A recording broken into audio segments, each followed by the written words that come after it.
Dans mes travaux, je fais le constat d'une insuffisance de la demande publique, et ce pour 3 raisons. La première raison, c'est l'incapacité de la politique monétaire à relancer par elle seule l'économie. L'État se doit donc d'investir. La deuxième raison, c'est le sous-investissement dans certains services publics.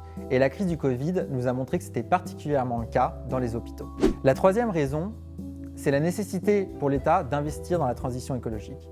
Les investissements publics ne sont pas nécessairement une condition suffisante pour réussir cette transition écologique, mais ils sont une condition nécessaire.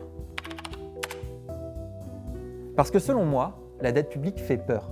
Elle est toujours vécue comme une somme due, une somme à rembourser, et personne n'a envie de transmettre aux générations à venir le soin de la rembourser. Pourtant, si on y réfléchit bien, il n'en va pas forcément ainsi pour un État. Puisque si on considère que celui-ci a une durée de vie illimitée, il peut toujours remettre à demain le remboursement de sa dette publique. Et donc si on y pense bien, il peut potentiellement ne jamais avoir à la rembourser.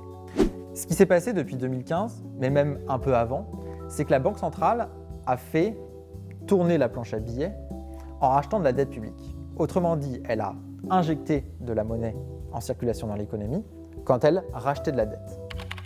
Pour inciter les États à investir plus, il y a une solution possible. C'est de leur dire, quand vous investissez 100, par exemple, dans des investissements verts, la Banque centrale européenne annule 100 de la dette publique qu'elle détient déjà.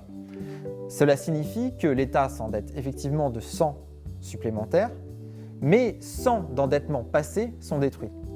Autrement, tout se passe comme si l'investissement supplémentaire dans les investissements verts était gratuit. Pour être clair, cela ne ferait perdre d'argent à personne, ni à des particuliers, ni à des entreprises, ni à des banques. Pourquoi ? Car l'État ne rembourse pas, mais seulement à sa banque centrale. Ce que nous proposons avec une annulation de dette par la Banque centrale européenne, c'est juste de laisser cette quantité de monnaie ad vitam aeternam dans l'économie. Mais a priori, ça ne pose pas de problème, puisque quand cette monnaie a été injectée dans l'économie, cela ne s'est pas révélé inflationniste. Le problème qui se pose maintenant, c'est plus un problème en termes politiques et juridiques. Est-ce que la Banque centrale est autorisée à annuler ainsi les dettes publiques qu'elle détient ? En réalité, le traité sur lequel se fonde l'action de la Banque centrale n'interdit pas explicitement ce type d'annulation.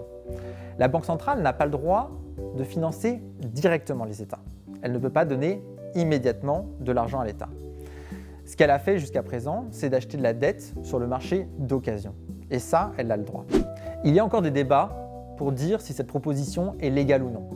Des juristes doivent donc se pencher sur la question pour nous dire si, oui ou non, il est possible d'annuler les dettes publiques détenues par la Banque centrale. D'autres considèrent que cette proposition n'est pas utile parce que les États aujourd'hui s'endettent suffisamment. Mais il faut dire 2 choses par rapport à ça. De une, certes, les taux d'intérêt sont faibles aujourd'hui, mais cette dette qui sera roulée dans le futur pourra voir ses taux augmenter.